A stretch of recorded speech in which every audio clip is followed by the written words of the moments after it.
All right, good evening everybody. We're going to go ahead and get started. My name is Deneen Sirachi and I have the privilege of serving as mayor for the city of Lancaster, and I'm really grateful for all of you coming out on this beautiful evening. It finally feels a little like spring, maybe a little summery too, the end of May. We're here today to talk about 250 College Avenue, which is a property that is formerly Regional Hospital UPMC St. Joe's. Many of us remember it forever as a hospital. To get us started, I'm going to give you a little bit of an overview of our agenda tonight, and then I'm going to ask you a question. So the agenda tonight is Randy Patterson, our Director of Economic Development and Neighborhood Revitalization, which his department now has a new name, so I have to get used to saying it, Community Planning and Economic Development. We'll be leading off with a little bit of history about the property and providing some additional context to us.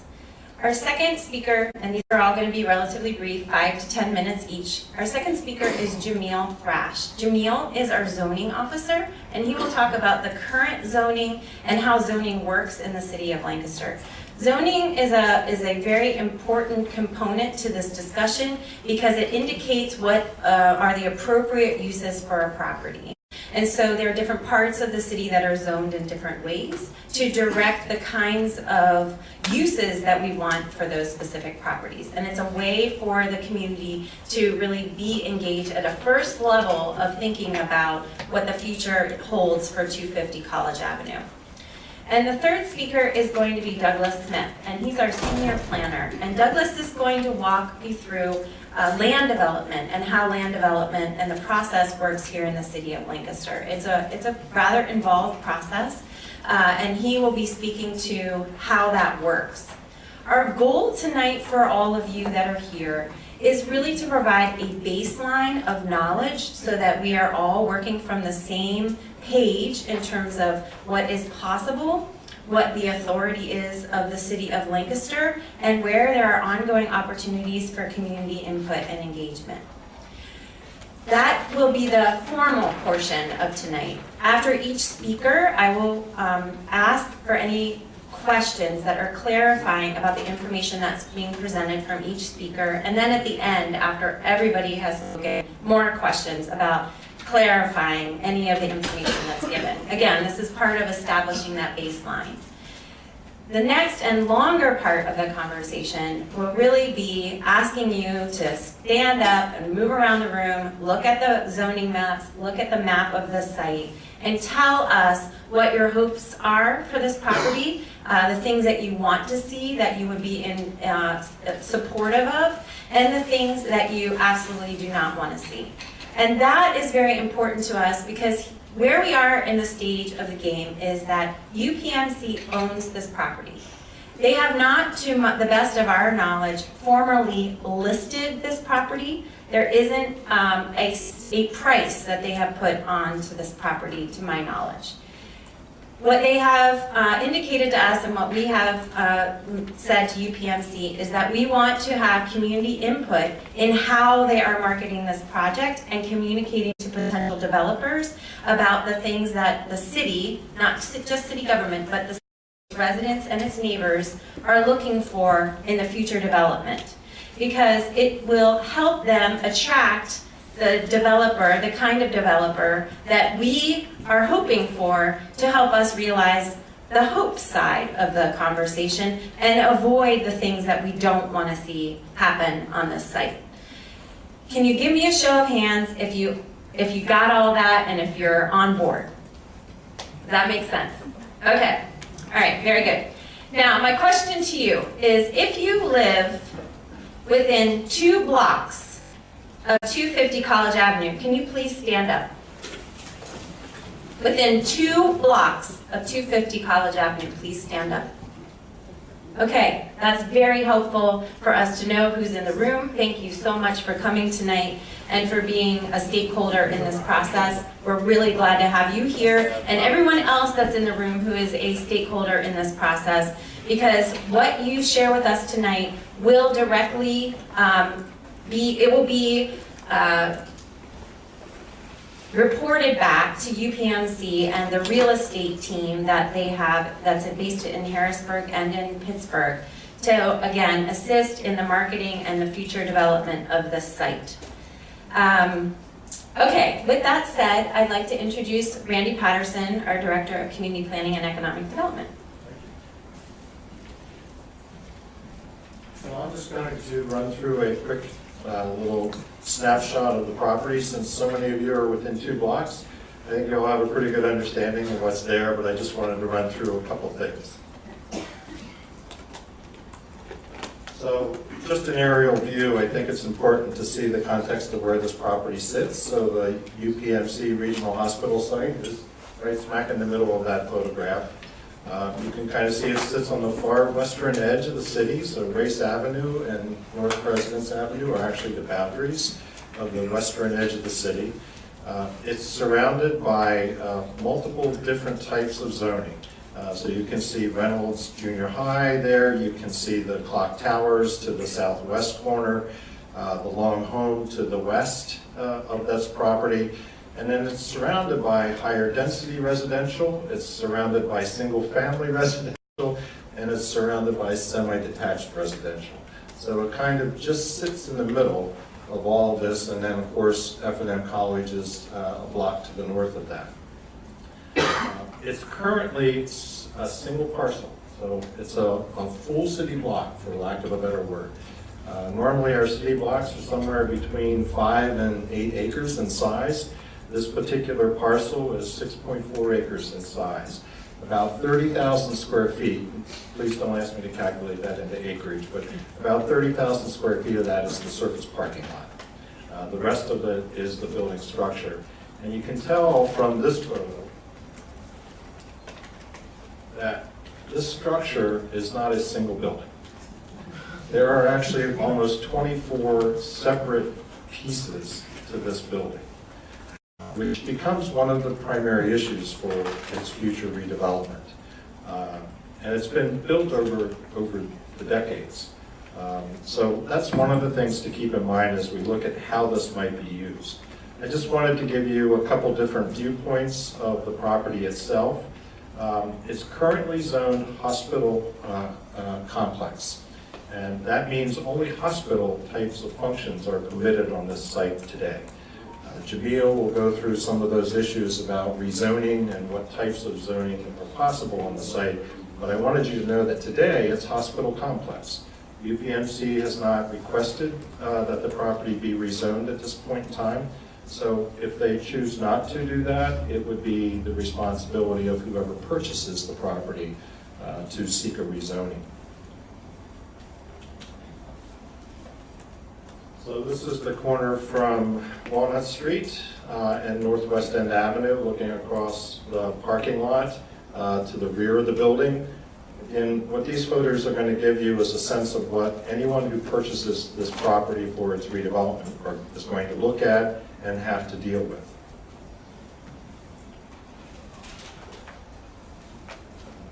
This is technically the newest portion of the building that was built along College Avenue to the south. It's basically a one-story addition onto the building. There are offices in there, there are medical offices, there is conference space and other things in this particular piece of the building. The most notable piece is the front piece that was the original. The potential for this property and this building could be that it remains as is and redeveloped. It could be demolished in parts and redeveloped. So it's really going to be up to a developer who comes in and looks at this site and says, what's the best use? And that's part of what tonight's about, so we can inform those developers who are coming to the city. So this again just gives you a little bit of an overview, a little closer view of how this particular property sits. As the mayor said, to date, we have not heard that the property is listed with a real estate firm. I've had one meeting with the real estate division in Harrisburg. We've asked them to keep us informed of developers who at least notify them of their interest in the property so that we can at least reach out to those developers. Today, no developer has been brought to us through UPMC. I think what I wanted to do as a last piece is trying to give you some perception of what we have authority to do and what we don't have authority to do with regard to the reuse of the property. So we do have authority over the rezoning of the property. So that would have to go to the zoning hearing board. That's a public process. The board meets in this room. The property would be posted, whether it's UPMC seeking that or a developer seeking that rezoning, they would have to post that property. That's a public process. The zoning hearing board is a separate judicial, technically legally connected to the city. Our role is appointing the members of the zoning hearing board, but they act independently. But stakeholders who have an interest in the rezoning of that property are recognized by the zoning hearing board, and that gives you standing as that process proceeds from a rezoning perspective. We do have authority over the subdivision of the property. As I said, it's a 6.4 acre lot. That's a rather large lot. If you walk down any block of the city, you can see how a city block can be subdivided into smaller parcels, whether it's through single-family housing, row homes, apartment buildings. It could be subdivided as a single property. We do not have the authority over how UPMC decides to sell the property. It's a private property. They can choose to do it internally. They can choose to use a real estate firm. They can choose to do it on online auction. It is really up to them to decide that.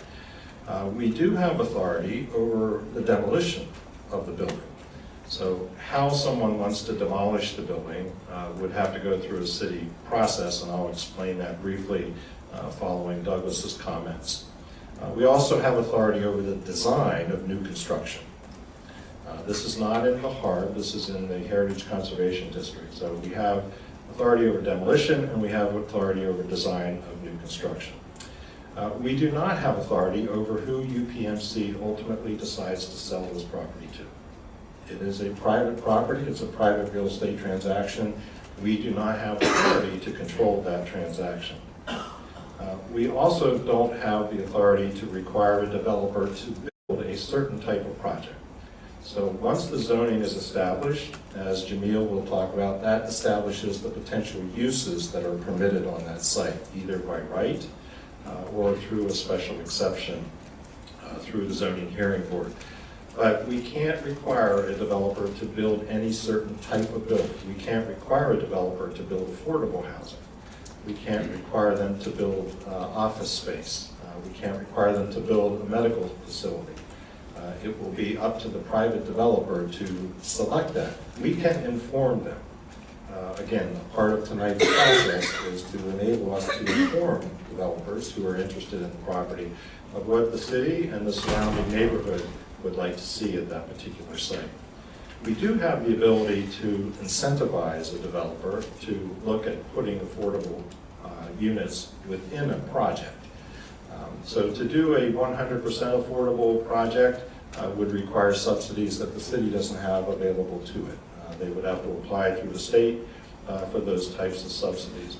But the city is looking at ways that it can use its LRTA, property tax abatement program, as an incentive to get developers to build affordable units as a part of a development project. But again, we can't require them to do that under current law. I think with that, I'm going to turn it over to Mayor. We've asked if there are any questions for me. Before Randy says find questions about any information that he just shared with us all. Yes. So you said that it's currently zoned as a hospital, right? So in the current state, it could only be used for, or like if they demolished it and it was still under that zoning, that would require them to build. Correct. We have two hospital complexes in the city. That property and Lancaster General Health Pinnacle, or excuse me, Penn Medicine, are the only two sites that are currently zoned hospital complex. So when you talk about not being able to require them to build a specific type of structure, if rezoning is not approved, then yes, whoever builds there would have to build to the current zoning. Yeah, over here. the hospital designation and zoning, does that include also just medical services? Or does it have to be quote-unquote a hospital? It has to be a hospital with state definitions related to what a hospital facility is. So I'll give you a little nuance to that. The Stockyards project had a project that began would have been a special hospital under the state's definition. So the state's definition goes to inform the zoning ordinance about what is a hospital and what types of services are related to a hospital. Across the street is a medical building that is not part of the hospital zone complex. In your experience so far, how reliable a negotiating participant, let's say, is UPMC? So I've had one meeting with the real estate division. I've sat in on 2 meetings that they've had with the mayor.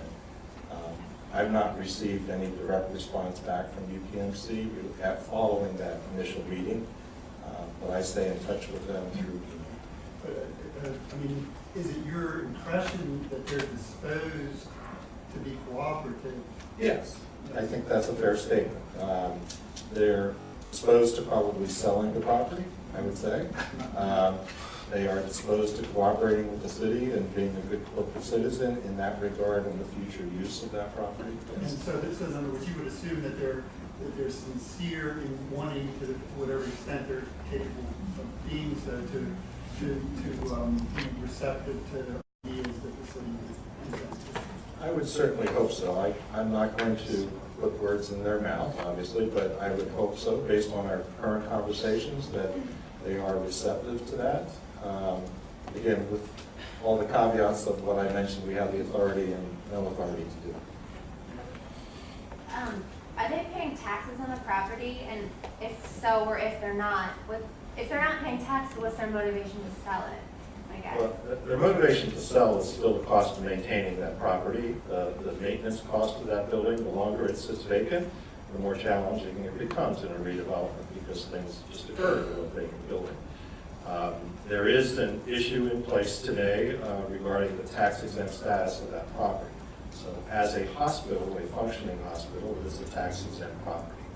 As a non-functioning hospital on a property that's up for sale, looking at Patrick, it's an up in the air question as to whether it will be taxable or not. If I could just interject, my last conversation with UPMC about this issue was that they had contacted the county tax assessment office to notify them that effective March the 1st, it was no longer a tax exempt functioning property. And now we don't know what happens. We have to wait to go through that process because we're not a party to that process. That is between UPMC, the owner, and the county tax reassessment board. Over here, and then I'll get back to you, Ann. Okay. Yeah. I know that there are other buildings that are part of the hospital complex that are not shown within that block. Can you point out to us where other properties are that are being held by So to my right, yeah. you see a building that's surrounded by an oddly shaped parcel. So this building here and this parcel is owned by UPMC. It's the garage. Okay. This parcel is not, and was just recently a part of the real estate transaction. So they do have medical office procedures in there, but it is not owned by UPMC. UPMC is currently leasing that from a real estate holding company. So that would not be part of the sale. It would No. not. The only part of the sale is the piece in purple. Yeah, and How committed is the city government and the zoning to keeping this a hospital, especially in light of your signing the public health care advocate resolution? so I think this goes back again to the fact that we are severely hamstrung by the fact that we can't negotiate who this property is sold to. And so we could potentially hold out and say, we're not changing the zoning, that this is going to be a hospital. How likely is that? That is not likely, and I will tell you why. Because the longer that that parcel sits there with no action, now, just go with me, Ann. How likely do you think that it it is that UPMC is gonna sell that parcel to another entity to open a hospital to compete with them. We're trying to be part of the lawsuit against them to hold them accountable. And I appreciate that, and that advocacy efforts, those advocacy efforts can continue and should. My concern is that if we dig in and say we don't want anything else other than a hospital here, that building becomes the next Staley silk mill. And I don't want that in my city. So you're willing to sacrifice the health care? I'm not willing to sacrifice the health care. What I am interested in is how we can move forward to accommodate a better use for that facility rather than it being vacant, not paying property taxes, because the value of it will go down as the quality of the property goes down. And also, is there opportunity for us to use that for a better purpose, like housing? So housing is Housing more is better. more important than health care? I am not suggesting that housing is more important than health care. I'm not. Jose? My question is, okay. In the area we're living in, there's two parks, brand new. That's Crystal and Ronnie Park. I've been there 10 years. We got close to 10,000 kids. I already know that. I see it, you know, I sleep, eat the streets, especially that neighborhood. Now what happens when one of the kids, they're always climbing trees and all the other stuff, break a leg or whatever? Well, we gotta go to LGH. That's correct. All lytics. Correct. Okay, another thing. In our neighborhood also, we have a lot of elderly, retired folks that can't travel. And that hospital, well, the location was perfect for them. What we do with them? So Jose, I'm just asking a question because right now, the neighborhood that I live in, to me, is unprotected. And what's unprotected are my grandkids, my son, my daughter. I understand. We just had a shootout. No, you don't understand. We just had a shootout right in that park. That if it wasn't for me running in that park and getting the kids out, who knows what would happen? So what would happen, God forbid, one of those kids would have got hit. What we do? No, you tell me, because unless we got nurses in our neighborhood, because our blocks, our neighborhood is very diverse, very great people, and we have a lot of kids. And I know.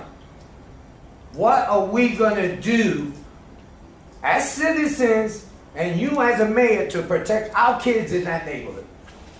Mr. Rivera, do you have a specific question? I just told you what we're gonna do. I understand that you're asking me to comment on the availability of health care in the city of Lancaster. And what I will tell you is that we are fortunate that we have another hospital, because that is not the case in many parts of Pennsylvania where hospitals have closed. And I also understand that there are concerns about capacity. That is not what tonight's meeting is about. That is No, not it what we're is, talking because about. No, it's not. what you gonna put there? It Is is it about gonna help the future. I'm neighborhood? going to ask you politely to please sit down, and I will be happy to have this conversation with you after No, the meeting. that's good. You already answered it. Thank you. Is there another question over here? Hmm? Go ahead. There aren't, what about the two parking areas that aren't in that? Right, the parking lots that are along, off, West End Avenue, to the sun. Yeah. Yes. Are they part of the, They're not part of the 6.4 acre site that I currently believe UPMC is selling. separately, but they would be separate There are, transactions? there are medical facilities that are using those parking lots as well. Yep. Even the one at Frog Peak? One between, what is it, the big office building there and the corner of These two over here? Well, Yeah, the it's one- it's the one one at block. the west end there is good with the office building, but the one to the east belongs to. Right. So it's between the, where Prima Theater now is located. That's right, just Yeah. to the east of that. Yep. So do we know if that's, yeah. Our conversation so far has been about the 6.4 acre site. So that's a separate real estate transaction. Yeah, and is that in the city? Yes. Yes, okay, It's all right, I know where the line The is. Wheatland Avenue parking lot is currently a taxable property, and that never changed when UPMC purchased. Okay. A taxable It is a property. taxable property. Okay. All right, any other clarifying questions for Mr. Patterson before we move on? Hi, Randy. I wonder if you could comment on, based on your many years of experience doing economic development work in the city, on how you see the relative benefit of subdividing this property into multiple parcels for redevelopment versus keeping it intact as a whole city block in a single parcel. That's an excellent question. In my experience, developing a 6.4 acre lot in the city of Lancaster is challenging, just from a cost perspective. So you should be able to break that site up into smaller. It doesn't have to be the size of a 0.03 acre site that most houses sit on, but breaking it up into smaller sites was something we talked about with UPMC as well as the rezoning, that they could consider that. It's not a good practice to do that in advance. Let's first see the developers that are coming to play and what types of projects they're looking at. The other key piece is what stays and what doesn't stay. So some developers might say there's too many challenges to the existing structure. It should be demolished so they can build from the ground up. There are others that would say we can redevelop the existing structures. So I think the answer is, in my experience in the city, it would be easier to redevelop smaller lot sizes, particularly if you're looking at different uses. And Jamil can get into some of that in terms of zoning. Okay, 2 more questions. I'm not familiar with this law, so it's just a question. Is there any role in the domain of this property in the city using it? No, so in an eminent domain proceeding, unless you pay, unless you intend to use it for a strictly public purpose, you end up paying the fair market value, which you would do for a public purpose as well. But the existing owners in an eminent domain proceeding would have the opportunity to seek additional compensation for lost development revenue. Even though UPMC might not develop it, the development potential of that site could require additional. So, and again, for a 6.4 acre site, I wouldn't recommend it to the city to look at that. And we don't have the money. Yeah. Quite frankly. I don't know if this is the right place to ask this question, but you mentioned that the city has control over the demolition. We have the right to approve demolition, yes. The right to approve. Okay, I'm just wondering, I mean, because one of the concerns, as you can see, many people from the 2-block area, is exactly the effect of demolition of a large structure in terms of environmental safety and other things. So I don't know if you can say anything about that, or? The only thing I can say about that is when we approve demolition, we approve the methods of demolition as well. So all of those issues would be taken into consideration when they're doing demolition, whether it's how the building is demolished, how dust and debris is handled, how things are moved away from the site, when things are done, hours of demolition, hours of removal from the site. Those would all be part of the process. If most buildings like this would first have an environmental assessment done to determine what types of environmental hazards may exist within the building that need to be taken care of before demolition would proceed. Okay, we're going to move on to Jamil. There. Go ahead. 2 more questions. We're going to keep it going, but go ahead. Okay, so from what I understand about UPMC, it's a nonprofit charity, is that correct?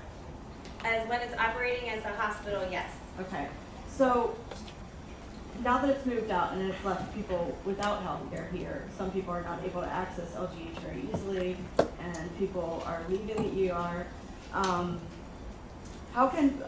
What about holding the UPMC accountable for, as a nonprofit charity, leaving the city without a second hospital to go to, without leaving us without a choice of where to go? I understand the question, and I'm also, tonight's meeting is about 250 College Avenue and Right. future use. Exactly, right. So we can't talk about the decision to possibly rezone from a hospital area without addressing the lack of health care and timely and quality health care treatment at the other hospital.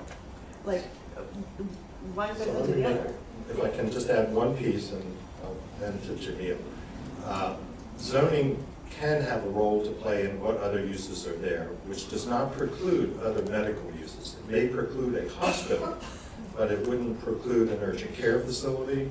It wouldn't include other types of medical facilities, depending on the zoning that's put in place.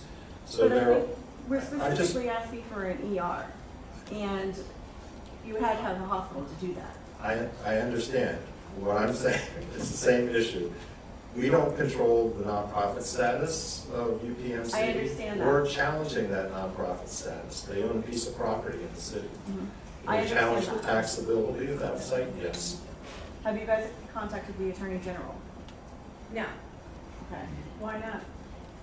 because the Attorney General doesn't have oversight in terms of the sale of this property and what its future use is. You're asking about questions related to access to health care and the role of the city in relation to access to health care as is being presented by, in terms of the hospital closure. And I'm gonna say again, in light of the fact that there are many people here who are talking about the future use and came to a meeting about 250 College Avenue to discuss the future use of this project, this property, that I want to be respectful of that conversation That's happening. exactly what we're talking about. I understand, and we have also just laid out for you the limitations of what the city is doing and what the meeting agenda was about. I'm still not understanding why, you know. Okay, and I'm happy to meet with you again and for you to continue to participate in tonight's meeting. What we're here to talk about tonight is zoning and land development as it relates to the future. Absolutely. If you're here to say that you disapprove of changing zoning from anything other than hospital, there will be a time for you to tell us that, and we will communicate that to UPMC. I don't even think that's what I'm saying. I'm saying that I would expect of my city government that we would be standing up for the healthcare needs in our community and calling UPMC to the carpet, basically, for what they've done, and have them and hold out for a hospital in this area that has an ER. And if that is the will of this community, to say that we want a hospital back there, and that's all we're going to do, then we will have that conversation. But can we get through the presentations about zoning and land development? I like what you just said, but yes. Okay, Jamil, our zoning officer for the city of Lancaster. Come on down, you're next up. All right, just to set the stage for Jamil, those are not all of the zoning types available within the city of Lancaster. It's a 2-page list, but these are the likely uses of that property if it was to be rezoned outside of a hospital complex. Good evening, everybody. So, just to clarify, the hospital complex does have other uses that are allowed, permitted by right and special exception in that district. So even if the zoning was not changed, there are other things that could go there, either by right or special exception, one of which being forestry for some other reason. We also allow a business or a trade school by right. So there's other uses, but most of them are medical related. So it wouldn't have to remain a hospital if we didn't change the district. But it's unlikely that the site will go to use apparently if we don't change the district. So the question becomes now, which district would be the best use and the best service for that area? And behind me, there are several different districts listed. And the first one is the RO, which allows for residential and offices and some other medical uses. And the RO district is across the street in 2 areas. Generally, it surrounds the hospital. Both our hospitals have RO districts that are right in the adjacent neighborhoods and blocks. The other districts that are listed here are all residential, so the Rs, the R4 through the R2, are all just residential districts, and the only difference is the density. So the R4 is the most dense, and it's typified by houses that are all attached, and it's multifamily or 2-family dwellings. The R2 being semi-detached and detached homes, and mostly single-family and some or 2-family dwellings, rather. Anybody have any questions? Can you explain, giving the map up here, what the surrounding areas are currently zone as? So currently, there's an RO district that's across the street and across College Ave. Mhm. What about across Marietta Avenue and across Chestnut Street? Jamil doesn't go anywhere without his map. And we have a copy, do we have that map blown up anywhere? Just the name. Just this one, okay. So, Yeah. right here is an RO, and here is RO, and then this part of it is R4.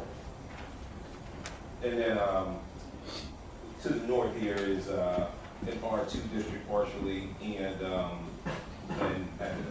And this is the R1, the detached on this side, here. And Jamil, can you just talk about mixed use? What does that mean? so mixed use is a mix between residential and business office uses. So some commercial, some retail, and some business office. So it's a very diverse district. And an example of the mixed-use district is the 400 block of North Queen Street, where the New Decades Arcade is. Questions for Jamil on zoning? So just so you know, the zoning hearing board is an independent body. They have their own solicitor. It is a 3-member panel. They take in all of the zoning applications, and Jamil is the staff person to support that process. Okay, and just for clarification, if this were to go to a map amendment in this case, it wouldn't go to the zoning hearing board. So it goes to the city planning commission for one meeting, and then it goes to the county planning commission, and there are 2 readings at city council. Okay. Councilman. Mr. Thresh, can you point out, I just like saying your last name, man. Can you, just for my reference, can you point out the long home on the map, which is currently under construction, and let us know what zoning is? The zoning is, the legend is a little small, and my eyes are pretty young all told. So the long home is an R4, and it's right there. Thank you. Certainly. Could you repeat what you just said about not going to the zoning board? What doesn't go to the zoning board? A text or a map amendment. So in this case, if we wanted to change the district, the zone, it wouldn't go to the zoning hearing board, but it would go to public meetings with the city planning commission, county planning commission, and be read at city council twice, I believe it is. And why is that? The Pennsylvania Municipalities Planning Code requires that. For a change of a district? Yes, for a map amendment. Yes. Okay. See, I just learned something. Thank you, Julia. If UPMC wished to subdivide this property to facilitate its sale, how long is the process take for all that to come? Yeah, Douglas is actually going to answer that question. You just teed him up perfectly. One more question for Jamil? Real just quick, who initiates the map amendment? Well, it can either be private or it can be by the city. So either or. And this is a conversation that we're trying to decide like if we should be having before we know exactly what's going to happen, as sort of a preemptive strike, so to speak, in terms of initiating this process so that we're setting the zoning to really direct development, or if we wait to see sort of what developers and what uses are percolating. And so those processes are going to take a while. Either way. Yes, over here.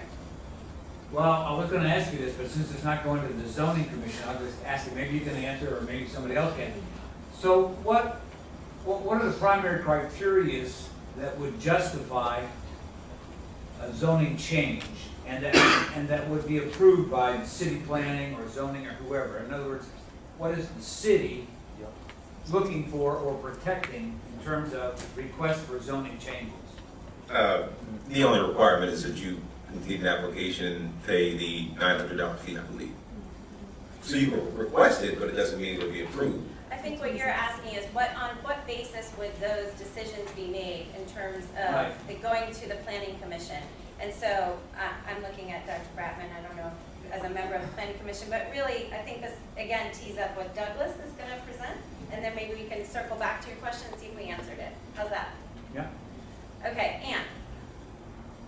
those meetings, whether it's remapping or the rezoning, is that going to be open to the public? All Certainly. meetings are open to the public. And the adjacent property owners, and it's by tax parcel, you have own real property, are all receive letters. And where will we find this information about when the meetings occur and? So that would all be publicly posted in the same way that it's posted now, and if you're a resident within the distance that Jamil just mentioned, you would get a letter Where would it be posted at? on a city website. And in the paper. Yeah, and in the newspaper, yep. Okay, Specifically in the legal notices section. the legal notices, thank you, Mr. Allen. Page 17 on Tuesday. Page 17 on Tuesday, very good, thank you. Douglas Smith, Senior Planner for the City of Lancaster, thank you, Jamil. And Jamil and Randy and Douglas and I are all sticking around to make sure that we are able to answer questions after the meeting too, and we can share contact information as well. Douglas. Sure. Good evening, everyone. So to get back to the question about zoning and why would, what is zoning for and what are we trying to accomplish with it, what would justify an amendment? Zoning really is to protect the safety, health, welfare of the community residents. It's typically guided by a comprehensive plan that has been adopted by the city. There are community development objectives that are stated in that comprehensive plan, and zoning is supposed to be founded on that comprehensive plan because it's a tool to achieve that larger vision for the community. So in this case, we have a comprehensive plan. I actually have a couple, as well as many other plans that I think would help inform zoning amendments, but certainly public feedback is a critical part of developing that amendment as well. But really I'm here to speak mostly to the land development issues. So again, land development is also outlined in the state municipalities planning code. It has a very particular meaning to it. For instance, a commercial building expansion of almost any size is considered a land development. The construction of more than 3 residential units on a parcel is also considered a land development. And certainly a parcel of this size being developed would be considered a land development. So land development essentially is the improvement of a property that we're trying to regulate in an orderly manner and meet our community development objectives. So the MPC outlines a process for doing this. The city has 90 days to take action on this, and we have a planning commission that would be voting on this at public meetings for you to attend. We have 15 days to notify the developer that their plan has either been approved without conditions, approved with conditions, or denied. Typically this happens within one public meeting for the planning commission, although the planning commission is last in this journey. So the zoning hearing board, the traffic commission, we can touch on those a bit. But the planning commission, when it approves a plan, generally the next step is to record the planning and get a building permit. So that's where it is in the development process. The review of these development plans certainly includes staff reviews, also the Lancaster County Planning Commission and the City Planning Commission.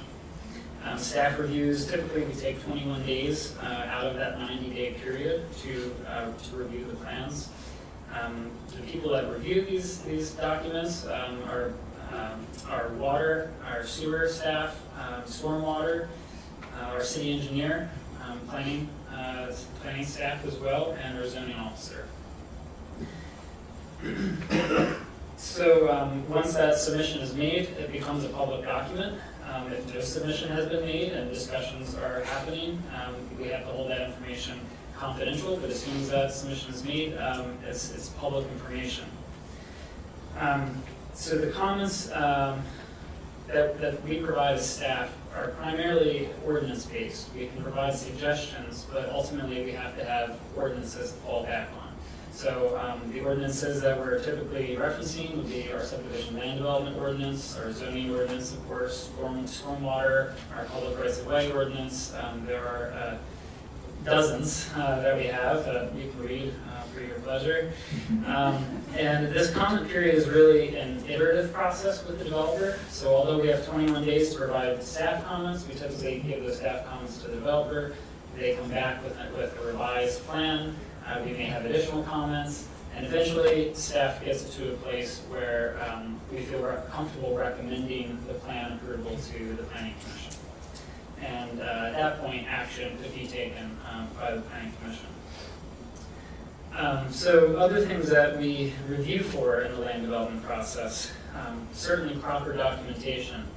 We need to ensure that the legal process is followed that's outlined by the state and our ordinances. We also have design guidelines, exciting things like the width of a driveway or a sidewalk, or the materials that you can build curbs out of. All of this is reviewed by our city staff. The development might also trigger impact studies. Say, for instance, a very large residential development or even a hospital were to return to this location, there would have to be a traffic study because of the number of vehicle trips that would be caused from the development. We also review for things like landscaping, the location of utilities, water, sewer capacity, etc. And public improvements, anything that would happen in the right-of-way, curbs, sidewalks, trees, fire hydrants, etc. So during this review period, typically Lancaster County Planning Commission is also reviewing the plan. They are reviewing for slightly different things. Really, the county is looking at that it's aligns with the comprehensive plan of the county, Places 2040. They do often make recommendations on zoning and other small sort of plan details, making sure that we're following a sound legal process, documenting everything correctly. And then they provide advisory action on the plan, so they can recommend its approval, subject to certain conditions. Those conditions are also made public, and city staff takes those into consideration, and we add them to our set of conditions that we could recommend approval for. I'm going to pause here. Are there any questions about what I've said so far? There's a little bit more to go over. Okay. The process is the most exciting part, huh? The County Planning Commission takes about 1 month to do that. They meet on second and fourth Mondays, so you can check their agendas on their website if you want to attend one of those and provide comment there. It's an additional opportunity. City Planning Commission. So really their mission is to make sure that the development is, it conforms to our subdivision and land development ordinance. The Planning Commission also grants waivers and modifications. So say the developer wanted to do something different than is provided for in our SALDO, or subdivision land development ordinance. Planning Commission would have the authority to provide modification of the ordinance. In very restrictive situations, they can actually waive the land development process altogether, but typically that's for very small projects, not like this. What can I say? There are 9 members of the Planning Commission. I think we have 1 member here tonight, Eve Bratman. Good evening, Dr. Bratman. Hi. So if you have questions about the process or the Planning Commission, you can reach out to her this evening. I don't think there's anyone else this way. Yeah, sorry, Eve. I'm glad they recognize the other 8 members, but they're not here this evening. So the members are selected from 6 different districts throughout the city. So we try to ensure that there's representation throughout the community on our Planning Commission. There's 6 districts. There are 3 members that are at large, meaning they represent sort of the city at large. We meet on the 1st and 3rd Wednesdays. I encourage you to check the agendas online. All of these are public meetings. There's minutes, agendas, etc. that you can reference. The meetings are also published in the LMP government calendar. The Planning Commission really reviews 2 kinds of plans that are listed on the slide. There's preliminary and final land development. The preliminary plan is what it sounds like. It doesn't give complete development rights. It would legally permit them to proceed with some of the improvements, but they would have to wait till final land development to actually get building permit.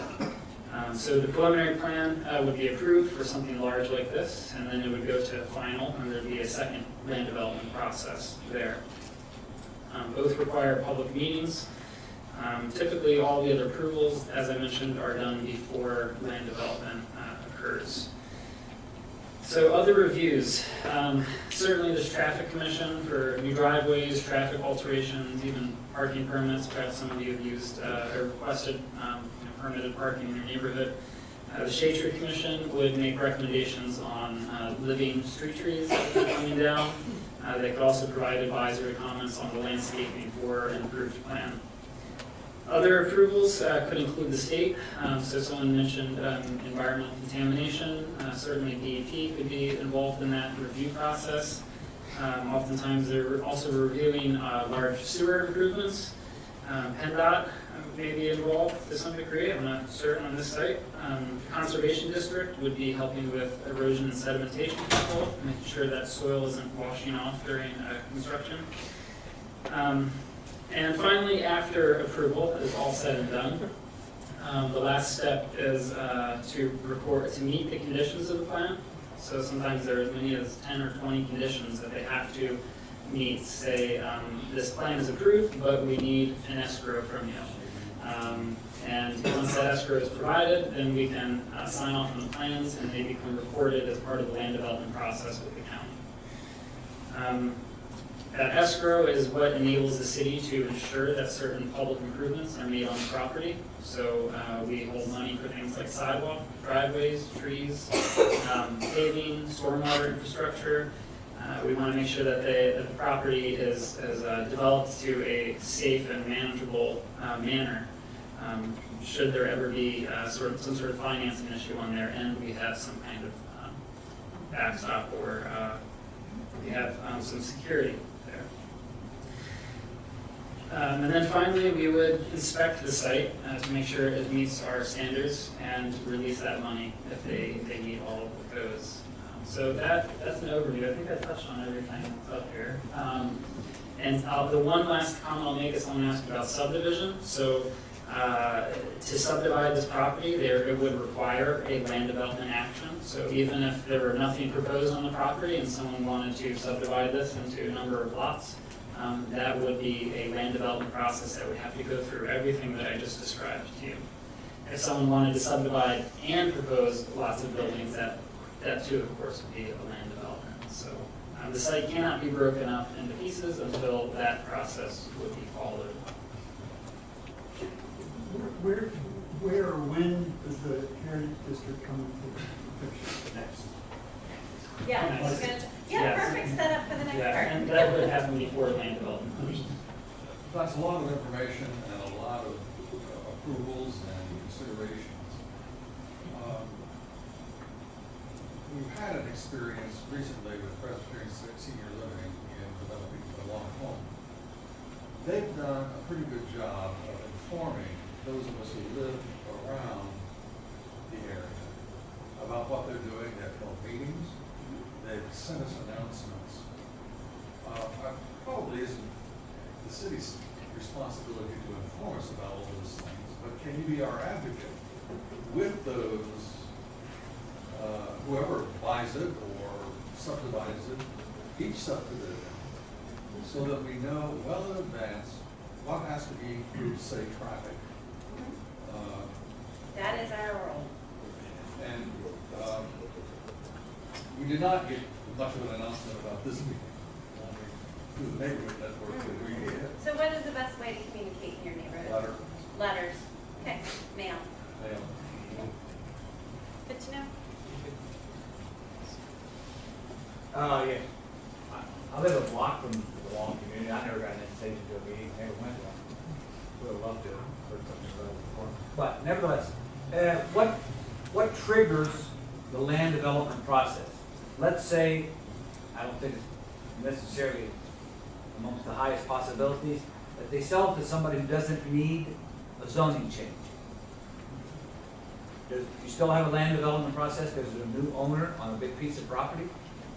Or No. what is this, what happens in order to trigger the land development planning process?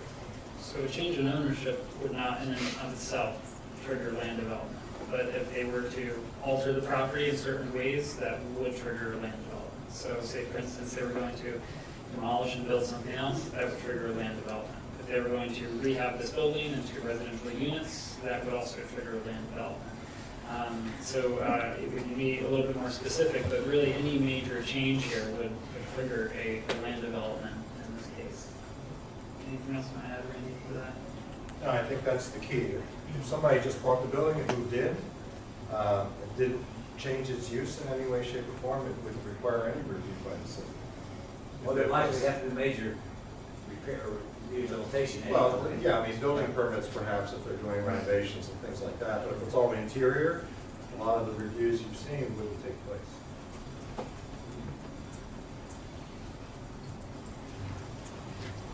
So, the last public process that's actually available is, because this is located within the Heritage Conservation District of the city, this is where approval to demolish a building and approval of the design of new construction.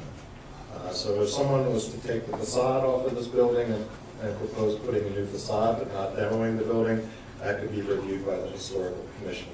If they just use the building as is, the design piece would not be reviewed by the Historical Commission. If they chose not to do any demolition, there would not be any review by the Historical Commission.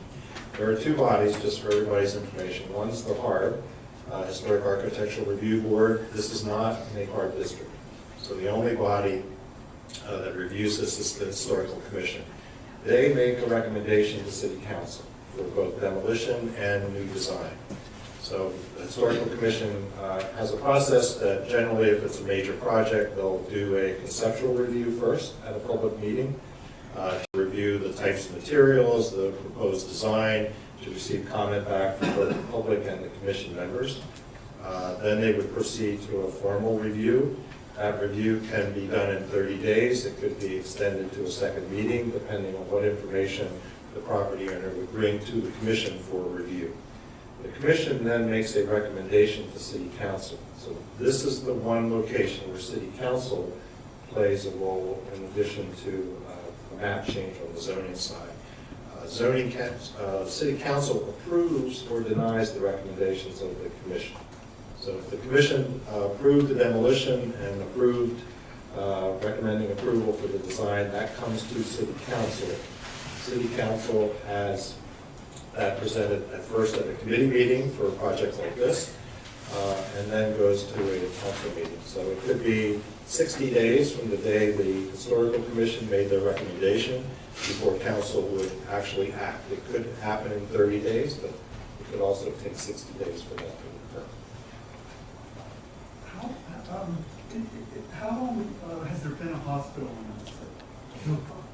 Well, I moved here in 1969, and there was a hospital then. And it's been there longer than that. Yeah. Are any of the... It's been a hospital for 135 years. Yeah, that's right. So, I mean, there's nothing near its original structure.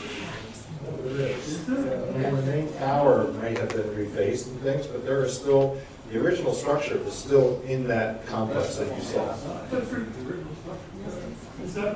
for example, the face there right in the main part of the hospital, I mean, that can't be more than 40, 50. It may have been upgraded over its history, but the basic structure of the original hospital is there, which is part of the challenge of redeveloping the building. So what kinds of principles would the Historical Commission be following in relationship to something like that? Because there's nothing there that's really, I mean, forgive me, yeah, it's not prejudiced view, but there's nothing there that's historically interesting.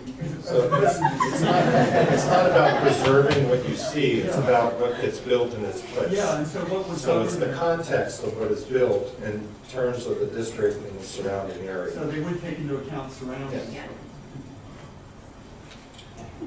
Okay.